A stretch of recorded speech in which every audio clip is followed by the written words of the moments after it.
Radhe Krishna friends, आपका दिल से स्वागत है आपकी अपनी चैनल आइडियल मेमोरियल प्रोफिशिएंसी पे। मुझे लगता है आपको ये बिल्कुल नहीं पता होगा कि अगर किसी भी टॉपिक की अंडरस्टैंडिंग क्रिस्टल क्लियर हो तो उसे याद रखना, मेमोराइज करना उतना ही आसान होता है। And I will try my best to help you with that. So without wasting much time, let's get started. Hello and welcome back to the another video of organ and of medicine, जहाँ पर हम कर रहे हैं psychology और उसमें भी behaviour. सो behaviour में हमने बेसिक इंट्रोडक्शन और उसकी डेफिनेशन को देख लिया था। आज हम करने वाले हैं biology of behaviour. So without wasting much time, let's get started. The hypothalamus is concerned with certain types of motivated behavior such as hunger, thirst and sexual behavior etc. Hypothalamus का कंसर्न यानी कि मतलब उसको किस चीज़ से फ़र्क पड़ता है, किस चीज़ में वो इन्वॉल्व रहता है, वो है कुछ मोटिवेटेड रखने वाले बिहेवियर। जैसे कि अगर हमें भूख लगी है तो वी कांट वर्क, हमें प्यास लगी है तो हमारा ध्यान बार बार वहाँ पर जाएगा। So like that. सो ये हमेशा उस टाइप के बिहेवियर से ज़्यादा उसका कंसर्न रहता है, जैसे कि हंगर है, थर्स्ट है या फिर सेक्शुअल बिहेवियर है। Emotion expression are made through the limbic system which consists of structure in the thalamus, hypothalamus and cerebrum. अब लिम्बिक सिस्टम मतलब कि एक ऐसी सिस्टम ब्रेन की जो ज़्यादातर कुछ इमोशंस के साथ इन्वॉल्व होती है। तो लिम्बिक सिस्टम बनी होती है थैलेमस, हाइपोथैलेमस एंड सेरेब्रम से। So when prefrontal cortex is damaged, either increased impulsive immaturity in social behavior can occur or increased apathy, loss of initial drive and reduction in emotional expression can also occur। मतलब जब prefrontal cortex है, मैं आपको दिखाती हूँ prefrontal cortex क्या है। देखो, सबसे पहले तो लिम्बिक सिस्टम है, a part of brain primarily involve in emotion, memory and motivation. अब देखते हैं लिम्बिक सिस्टम के बारे में। ये है prefrontal cortex, the most anterior part of the frontal lobe in the brain which is known as personality center and a critical area for higher order cognitive function. It involves a decision making, reasoning, social behavior planning and impulse control and matures later than other brain regions, developing fully in late adolescence। यानी कि ये जो pre frontal cortex है, जो bluish colour का आपको दिख रहा है यहाँ पर, वो पार्ट या ये प्री फ्रंटल कॉर्टेक्स है, ये क्या काम करता है, ये फ्रंटल लोब है ब्रेन का। पर्सनालिटी सेंटर भी इसको बोलता है क्योंकि ये क्रिटिकल एरिया है जहाँ जो चीज़ें, कुछ इंपॉर्टेंट चीज़ें इन्वॉल्व करता है, जैसे कि डिसीजन मेकिंग है, रीजनिंग है, सोशल बिहेवियर है, कोई भी प्लानिंग है, इम्पल्स को कंट्रोल करना, और फुल्ली मैच्योर और फुल्ली डेवलप हो जाता है अप टू लेट एडोलसेंस। ये पार्ट ब्रेन का बाकी के सेल्स के डेवलपमेंट में भी मदद करता है। तो जब ये प्री फ्रंटल कॉर्टेक्स जो है वो डैमेज हो जाता है, either because of increased impulsive immaturity, मतलब बहुत ही ज़्यादा इम्पल्सिव इमेच्योरिटी की वजह से, इंक्रीज होने की वजह से, मतलब वो डैमेज हो गया, या तो फिर उसकी वजह से क्या होगा, तो सोशल बिहेवियर में बहुत ज़्यादा चेंजेस आ जाएंगे, बहुत ही ज़्यादा अलग ही तरीके से इम्पल्सिव सोशल बिहेवियर होगा। कैन ऑकर और इंक्रीज्ड एपैथी, मतलब एपैथी किसी के लिए जो होती है वो बहुत ज़्यादा इंक्रीज हो जाएगी। इनिशियल ड्राइव जो होती है, कुछ करने की इच्छा, वो कम होती जाएगी। Reduction in emotional expression can also occur, मतलब अपने इमोशंस को एक्सप्रेस करना, उसमें भी रिडक्शन हो सकता है।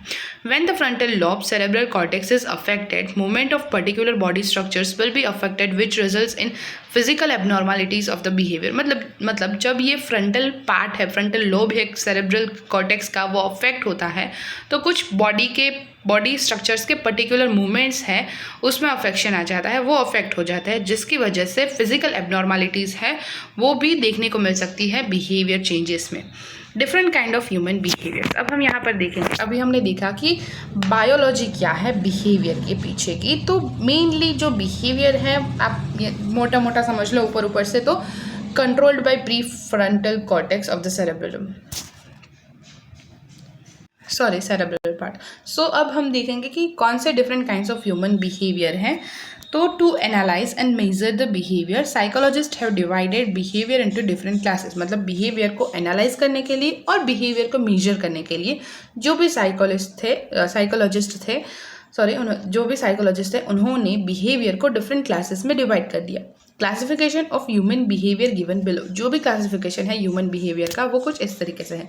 सबसे पहला तो overt and covert behaviour. Overt behaviour और कोवर्ट बिहेवियर को अगर सिंपल वर्ड्स में कहूँ तो ओवर्ट मतलब कि जो भी चीज़ आप किसी के सामने करते हो, सबके सामने, ऐसा भी बोल सकते हो आप, वो होता है ओवर्ट बिहेवियर। कोवर्ट बिहेवियर यानी जो आप आपके साथ जब होते हो, मतलब सीक्रेटली जो भी आप कुछ भी करते हो, वो होता है कोवर्ट बिहेवियर।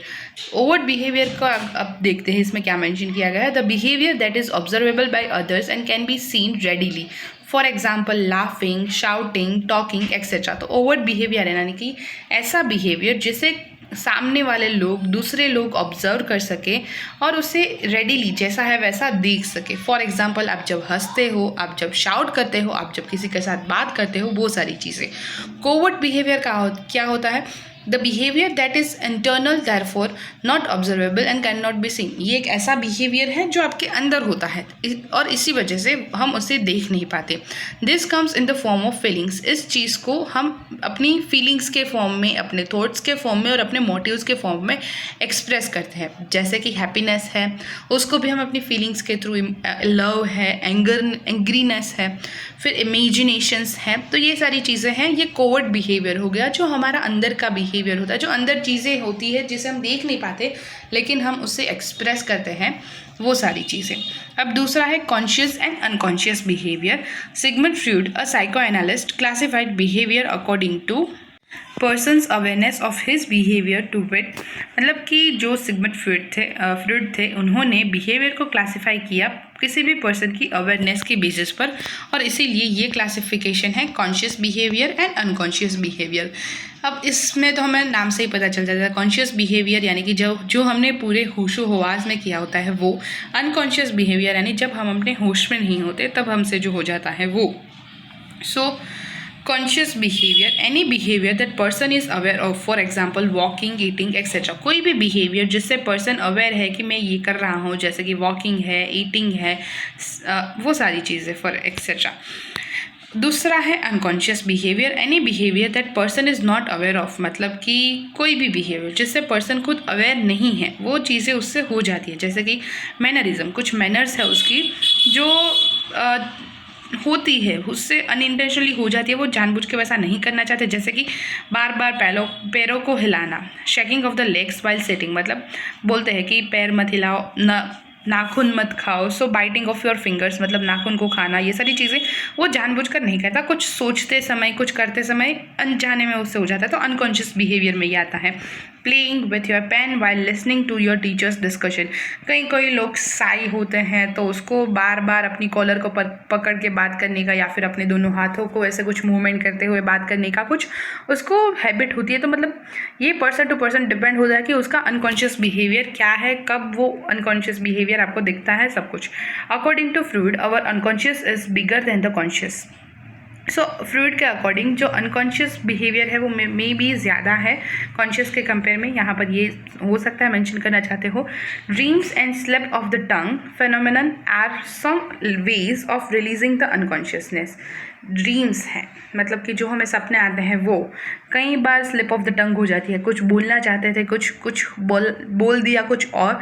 तो ये सारी चीज़ों की वजह से कुछ हमारी अनकॉन्शियस चीज़ें होती है जो हमारे मन में चल रही होती है, वो बाहर शो हो जाती है। अब तीसरा है voluntary and involuntary behaviour. Voluntary behaviour मतलब the behaviour that depends on human wants is called voluntary behaviour. Human being always have control on voluntary behaviour, for example speaking, walking, writing etcetera. तो ऐसा behaviour जिसमें person है वो खुद participate करता है, जो वो करना चाहता है और वो करता है, वो बिहेवियर को कहते हैं वॉल्यूंट्री बिहेवियर।